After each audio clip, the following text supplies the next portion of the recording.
Lieni kesho ambayo tujui itazaliwaje isikuwe ya aibu. Hiyo ndiyo tu maombi ninawaomba wapendwa.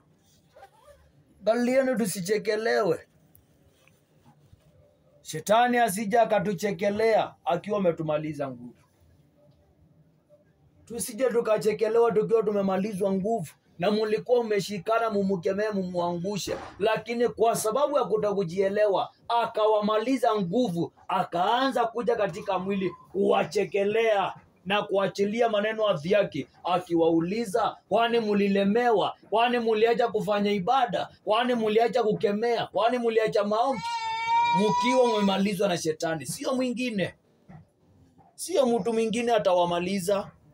Hapana, Mungu amalizi mwanadamu, yeye umpea nguvu ya kwenda na mbele. Kazi ya shetani ni kukumaliza katika ulimwengu wa roho, ni kukumaliza nguvu ya kumkemea ili katika mwili ya kutiisha miguuni mwake. Hiyo ndio kazi yake.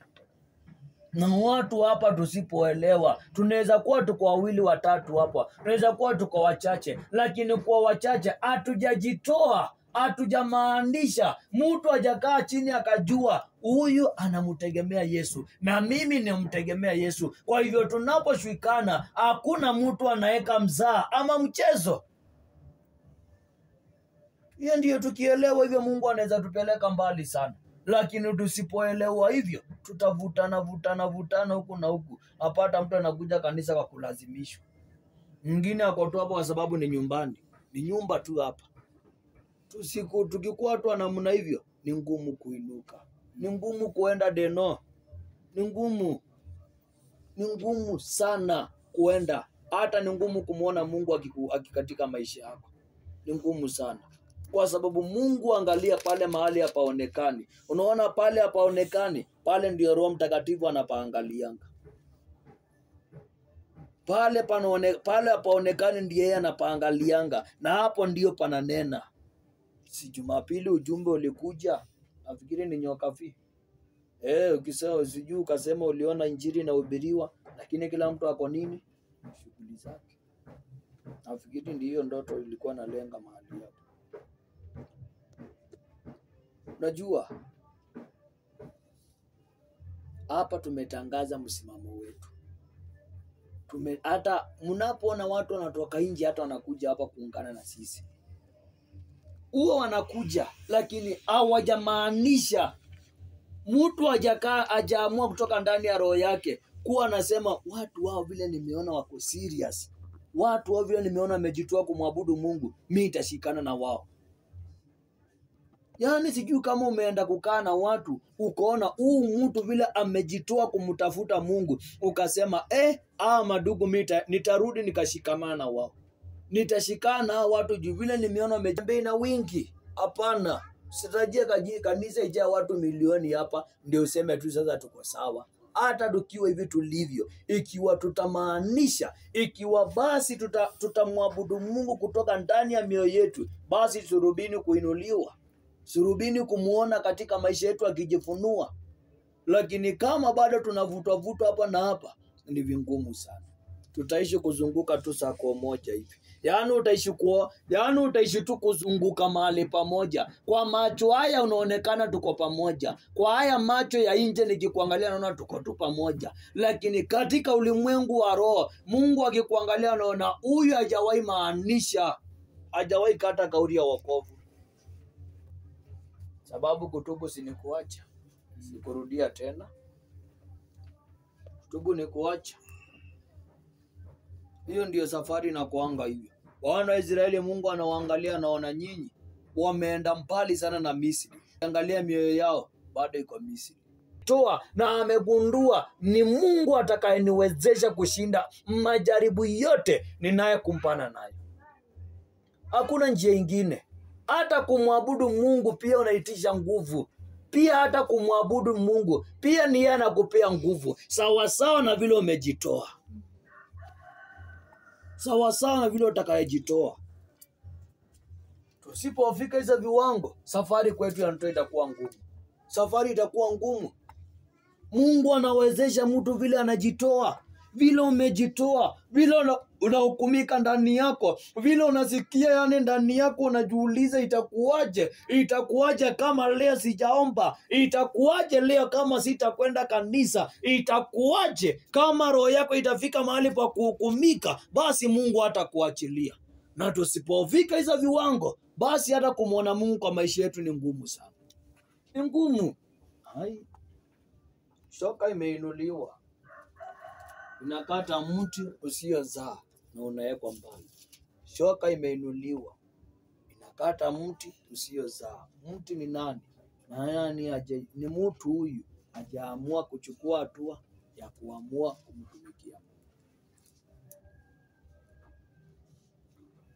Mitume waliungana pamoja wakafanya mambo makubwa sana, lakini wakainukiwa sana hata kiwango waangamizwe. Lakini kuna mtu mmoja anaitwa, hiyo Matendo ya Mitume tulikuwa tunaisoma, Gamalieli 5:30 kuanzia 34.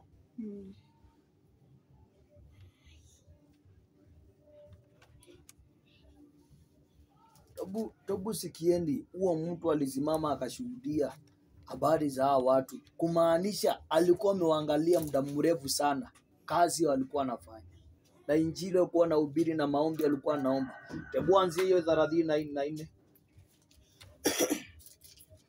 andiko inasema, Gamalieli anaingilia kati. Lakini mtu mmoja Farisayo, jina lake Gamalieli, ndio mwalimu wa Torati, ndio mwenye kuheshimiwa na watu wote, ndio akasimama katikati baraza, akaamuru mitume wawekwe nje kitambo kidogo. ndio Akawaambia, enyi waume wa Israeli, jihadharini jinsi mtakavyowatenda watu hawa, ndio kwa sababu kabla ya siku hizi aliondoka Theuda akijidai ya kuwa yeye ni mtu mkuu. Huo mtu alisimama, huyo Gamalieli alisimama ashuhudia, ni Mafarisayo. Alisimama awaambie mambo kuhusu hao watu mnataka kuwachukulia hatua. Na ndio naona Biblia inasema lakini mtu mmoja Farisayo, jina lake Gamalieli, mwalimu wa Torati, mwenye kuheshimiwa na watu wote, akasimama katika baraza, akaamuru mitume wawekwe nje kitambo kidogo. Akawaambia, enyi waume wa Israeli, jihadharini jinsi mtakavyowatenda watu hawa. Yaani hiyo ni maonyo, anawaonya. Endelea tu, utapata picha hapo. Endelea. Kwa sababu kabla ya siku hizi aliondoka Theuda, akijidai ya kuwa yeye ni mtu mkuu. Watu wakapata 400 wakashikamana naye. Naye aliuawa na wote andika inasema, naye aliuawa na wote waliomsadiki wakatawanyika wakawa si kitu. Naye aliuawa na wote waliomsadiki wakatawanyika wakawa si kitu. Endelea. Baada ya mtu huyo aliondoka Yuda Mgalilaya siku zile za kuandikiwa orodha. Baada ya mtu huyo aliondoka Yuda Mgalilaya siku zile za kuandikiwa orodha. Akawavuta watu kadhaa wa kadhaa nyuma yake. Naye pia akapotea na wote waliomsadiki wakagawanyika.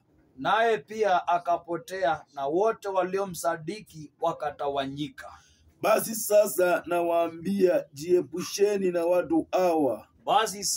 nawaambia, jiepusheni na watu hawa. Waacheni kwa kuwa shauri ili au kazi hii ikiwa imetoka kwa binadamu itavunjwa. Basi sasa nawaambia, jiepusheni na watu hawa, waacheni, kwa kuwa shauri ili au kazi hii ikiwa imetokana kwa binadamu itavunjwa, Lakini ikiwa imetoka kwa Mungu hamwezi kuivunja. Amina. Yaani nataka muelewe mambo yale mwanadamu alijaribu kuoneshwa ni watu wanaangalia. Huyo Gamalieli anawaambia kulitokea mtu wa namna hiyo anaitwa Theuda.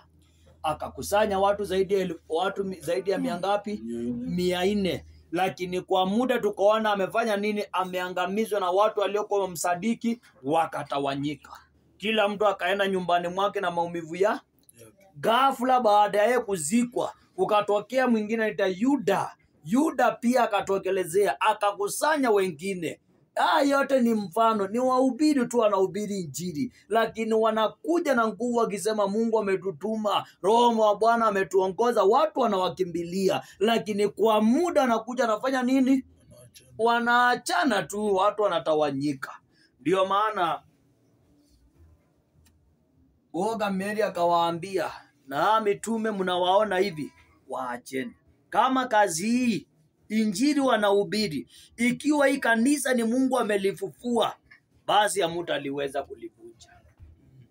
Waacheni tu hii kazi. Kama ni mwanadamu ameanzisha, mwisho itateketea. Lakini kama ni Mungu ameanzisha, hamtaweza kufanya nini? Kuisimamisha. Na akaondoka akaenda zake. Kazi ya Mungu haizuiliwi na mwanadamu, wala isimamishwi na yoyote. Kazi alianzisha ni Mungu.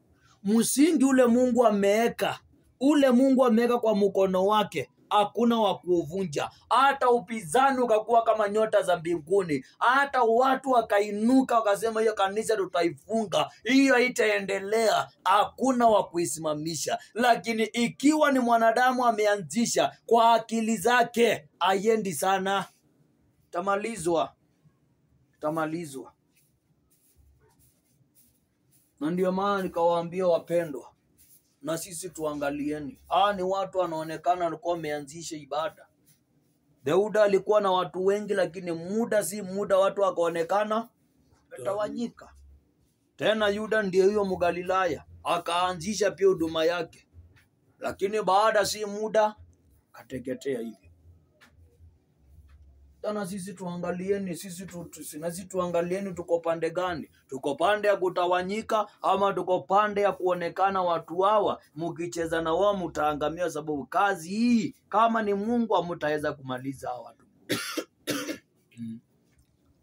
Hiyo ndio mambo inafaa kuangalia sana, kwa sababu kanisa tusipojiangalia vizuri, mwisho wetu unaweza kuwa wa aibu. Na kicheko kikubwa sana ukichekelewa. Tujiangalieni, tusiwe watu wa kusukumiwa tena. Tusiwe watu wa kulazimishwa ama kusukumiwa mambo. Wewe ni watu wa kujua tunamtegemea Mungu aliye juu mbinguni, Mungu asiyoshindwa, Mungu mwenye wivu. Dada yangu Nyokavu, umejikaza na familia yako kuja nyumbani mwa Mungu, alafu mwisho kaanza kuchekelewa na wale walikuwa na wapita tu ukipita. Wale madada waliona ukihubiria, wale waliona ukiwaambia mwenda kanisani wanakushangaa. Mwisho akaanza kugeuka wa kuchekelea. Na si ati ni Mungu alipenda uchekelewe, ni wewe uko umemaanisha kutoka ndani ya roho yako. Si ati ni Mungu amependa tuaibike, ni watu kutokuwa wamemaanisha, kutokuwa wako tayari kupitia kwa njia nyembamba, iwe ni kwa gharama na mbona gani, iwe imejaa moto na miiba, wameamua kulipia gharama, mradi tu waende na Mungu. Biblia inasema, Mungu anasema apendi hata roho moja iangamie. Apendi hata roho moja iangamie. Apendi hata mnaonanga wanakuja hapo wanalemewa kurudi tena. Hawakuangi wamemaanisha kutoka ndani ya mioyo yao. Wakuangi mtu ameamua, wanakujanga wakiwa fugufugu. Mtu anakuja aone mnaendeleza nini. Hata wengine wanakuja watafuta wasichana hapo wakooa. Na wengine mnaona vijana wanakuja hapa, mtu anakuja kuangalia hii kanisa iko na wasichana wa kuoa. Tabia ya mwanadamu aliye katika mwili inajulikana. Si ni tabia za wanadamu. Mwanadamu asiyekuwa na Kristo amelewa na udunia. Mtu anaenda kuchunguza wengine anaendeleza nini. Na ni hatari. Ni hatari juu unaweza kuja hapa kuliko usaidike ukatoka na laana. Wewe ulienda kanisani, wewe kuliko uende ushike neno ambayo ingekupeleka mahali, neno ingekusaidia, wewe ukakuja kuchunguza watu wanaishingi aje. Nakuja angalia pasi imewekwa hapa, naangalia viti ziko hapo, naanza angalia vitu za watu. Kuliko usaidike, wewe ukatoka tu vile, yaani ukatoka na laana, ukakosa kusaidika. Hivyo ndivyo watu wengi anatoka. Unatoka hapo unaenda kwa nyumba zinaitwa makanisa. Kuliko uende Mungu akusaidie. Wewe unaenda hata mapepo imekomewa ndani ya watu ikakuingia. Ikakuingia kwa sababu au kuenda umtafute Mungu. Au kuwa tayari kutafuta Mungu muone. Kapotea hivi. Na hiyo ndiyo mambo inatendeka sana. Watu wanatoka huko nje wanakuja mahali hapa. Kuliko mtu waangalie watu wako namna gani. Ni watu tunaweza saidiana na wao. Ni watu wako serious kumtafuta Mungu. Wako na bidii, wako na ile tamanio ya kukaa na Mungu. Watu wamemshikilia Mungu waje. Unaangalia, tunaweza saidiana ama tu ni tofauti na kule nimetoka. Ni sawa sana kule nimetoka. Hiyo ndiyo mambo inatendekanga. Tuangalieni ndugu zangu. Tuangalieni. Mungu anatuhurumia. Wakati unamkemea shetani na ujui yeye anakuinda kwa njia gani. Wewe unapingana na mtu ambaye unajua huyu ana huruma. Ana huruma. Akipata kanafasi hivyo ni kukuweka chini. Shetani ana huruma na mwanadamu. Kila siku anaua. Nililetewa ndoto huu mji. Waya anashika vijana. Yeye ameattack. Amewafunga hivi, anawafungua wakienda kuzimu, anaua tu akiweka kuzimu. Kazi yake ni kuua wakienda kwake. Amewafunga hivi na kila siku anaua wakienda kwake, anaangamiza wakienda kwake. Na mji huu ndio tunafanyia ibada, sio pengine. Hapa roho kuokolewa, roho kuwekwa huru. Haya sio mchezo. Mama mulio mahali hapa kufunguliwa si siku moja ama mbili. Yaani tuko mahali sio mchezo. Katika ulimwengu wa mwili tunaonekana tuko sana, tuna afya ya mwili. Kwa macho haya nje ninaona kila mtu hapo ako sawa. Ako na tu nguvu na ako na afya ya mwili. Lakini tukirudi katika mambo ya rohoni, tukirudi katika ulimwengu wa roho, watu hayuko sawa. Si wajuzi umeoneshwa mambo deno. Tulifunuliwa mambo kuhusu kazi ambao wachawi wamefanya. Suri niambie vile unafunuliwa. Katika mwili unaonekana uko sawa, lakini katika ulimwengu wa roho kuna watu wameenda kinyume na maisha yako. Kuna watu wamekukanyanga kiwango, hata kufanya kazi ujisaidie, hata kufanikiwa kwa maisha yako. Labda Mungu akuokoe wewe. Kwa nguvu zako uwezi. Kwa nguvu zako uwezi penya. Yaani uliinuliwa hivi na ukawekwa chini hapo kwa hiyo meza ikajulikane. Huyo kama si Mungu wa mbinguni amuokoe hapo, hawezi jitoa kwa nguvu zake. Taishi kuongeanga mambo makubwa unataka kufanya, lakini hakuna siku hata moja itaonekana imesimama. Taishi kupanga mipango mingi ya maendeleo, lakini hakuna hata kimoja hivi kitaonekana kimenawili. Unacheza bana. Kazi ya shetani ni kuiba, kuharibu na kuua. Hiyo ndiyo kazi yake. Kazi yake ni kuiba, kuharibu na kuua. Naiba roho yako, anaharibu maisha yako na mapato yako. Mwisho anakuwa unaenda kwake. Watu wangapi? Watu wako na bidii ya kutafuta hapa nje sana. Wengine walali town, hata wengine usingizi ya walali. Wakiwa na juhudi ya kutafuta shilingi hivi, wafanya maendeleo. Lakini kinachowarudisha nyuma hawajawahi jua hata wa leo. Hata wengine wamefika mahali naambia pastor niombee bana. Ninapopata pesa sielewi inaendanga wapi. Yote inaishia kwa mikono. Yote inapotelea kwa mikono. Kuna maendeleo utafanya? Hakuna. Utaishi kusema mimi hata sijui. Mimi sijui ni nini. Kazi watu wanafanya. Watu wanafanya kazi hivi kila siku wanafanya, lakini maendeleo, hatua ya kufanya maendeleo, hata kununua chombo kwa nyumba yako cha 1000 hata 2 ama 5 ni shida. Yaani ni ngumu tu. We uko tu ulimwenguni tu hivi huko. Na hiyo ndiyo kazi shetani anafanyanga. Hiyo ndiyo kazi yake, kuharibia mwanadamu maisha yake. Unaharibiwa na sio rahisi kuelewa ni kwa njia gani. Ni mambo inatendeka. Kazi yake ni kuiba. Kazi ya shetani ni kuiba roho ya mwanadamu na kuharibu maisha yako. Kazi yako anaharibu, na usipopewa kumuelewa hata katika hiyo njia anakuangamiza, unaenda kwake. Mengine isipokuwa Mungu atusaidie. Dunia ambayo tunakaa, shetani hana huruma na mwanadamu. Ni watu wangapi unakaa naye anakuambia mimi. Hata wengine unasema si mtu anafanya kazi ya pesa mingi sana, kwa nini ajisaidii? Naona mtu ako na pesa, mshahara angilia hata 100, hata wengine 1000. Maaskari wangapi hao wanalia? Mtu anasema mtu ni askari asaidiangi familia yake. Huyu mtu ako na mshahara ya pesa mingi, asaidii hata watoto. Sio yeye kutaka. Huu ni mtu ameharibiwa. Huu mtu ameharibiwa na wachawi na waganga. Hiyo ndiyo kazi yao, kuharibu maisha ya mtu. Yaani mipango unapanga, lakini hakuna hata moja itaonekana imesimama. Hakuna hata moja. Mipango mtu akikana, unasikia unapanga mambo makubwa, unaongea mambo makubwa, lakini hakuna hata kamoja kanaonekana kakisimama. Hata huduma kuinuka hapa ni neema. Hata huduma hapa pia kuinuka ni mkono wa Yesu. Na hapo sikio, ufalme wa mbinguni unatafutwa na nguvu, na wenye nguvu wanauteka ni kujitoa. Tangu kukatwa cha Yohana, tangu kufa cha Yohana Mbatizaji, hata leo ufalme wa mbinguni unang'ang'aniwa na nguvu. Na hao wenye nguvu, wenye kuutafuta na nguvu, ndio wanauteka ufalme wa mbinguni. Bila maombi, my friend, hata mipango yote unapanga, kufanikiwa, hata kusimama ni ngumu sana.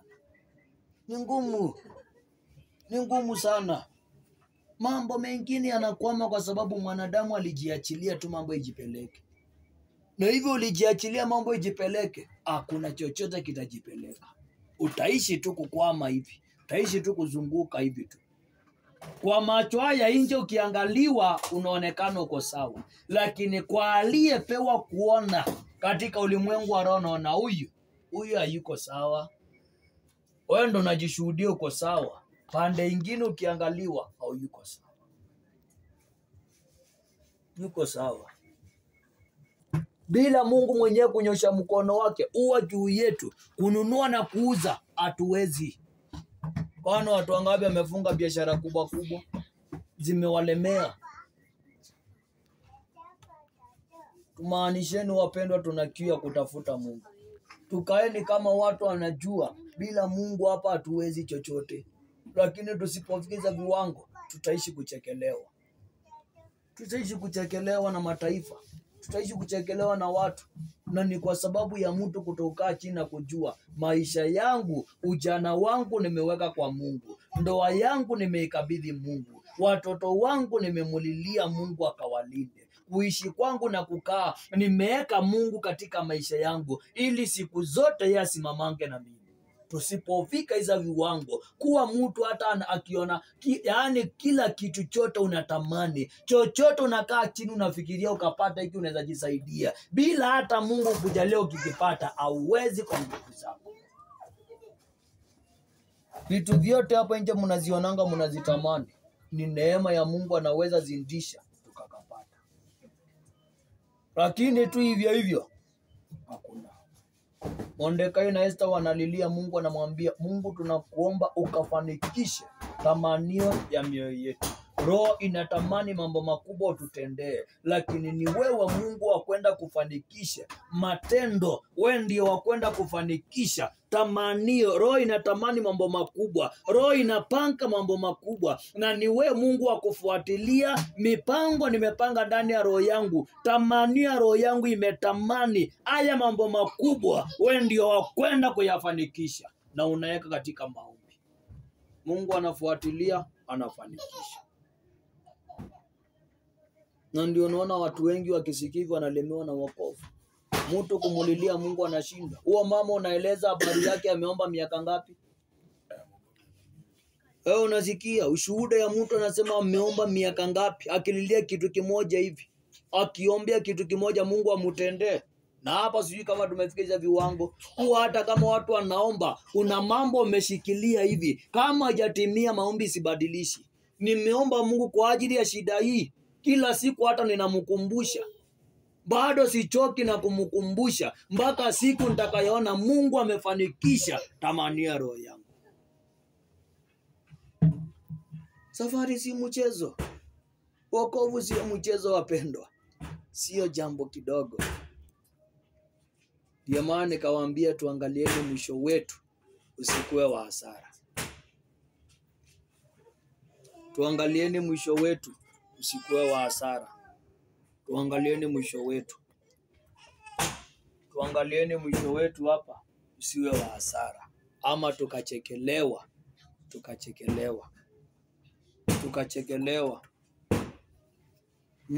Nendo waambia watoto juu hapa ni kwa wenyewe. Sije wanapigia wengine kelele na wanalala. Nashindwa tunalemewa na maombi. Sisi hapa ni vijana tu. Kuna watu hapa sisi ni vijana. Tuko na nguvu ya kuomba. Tuna nguvu. Lakini bado tunashindwa. Maombi unasikiliza, unaona watu wanalemewa. Tawezaje basi kuenda? Najua kuwa katika mwili tuko hapa, lakini katika ulimwengu wa roho ni safari. Wokovu ni safari. Netupasa kuwa tumeenda sana.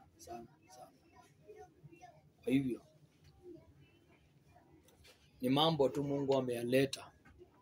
Tujichunguzeni na tuangalia mwisho wetu usikuwe wa hasara ama kuchekelewa. Leo hii nikakuwa naacha mke wangu naenda kanisani, ama inamwacha naenda kibarua. Siku ndakaa kwa nyumba ataniuliza, kwani leo uendi? Kwani leo uendi? Leo uendi kibarua? Nitamujibu aje? Na nimezoea namwacha naenda wapi? Kibarua, ama naenda kanisa, ama kuna mahali huwa ninaenda. Siku nitakaa chini, hiyo siku ndienda kuwa tayari kumjibu. Ama yeye anaendanga ananiacha, hiyo siku hata naonongo unaniacha hapo nae. Sasa leo nijibu. Utamujibu aje? Na Mungu anakusikiliza na shetani pia anakusikiliza. Sasa anakusikiliza, utajibu aje? Sasa baba yako ameona leo umetoka na watoto wako umeenda wapi? Kanisani. Sasa ile siku utakosa kuenda, utamujibu. Leo atauliza, kwani leo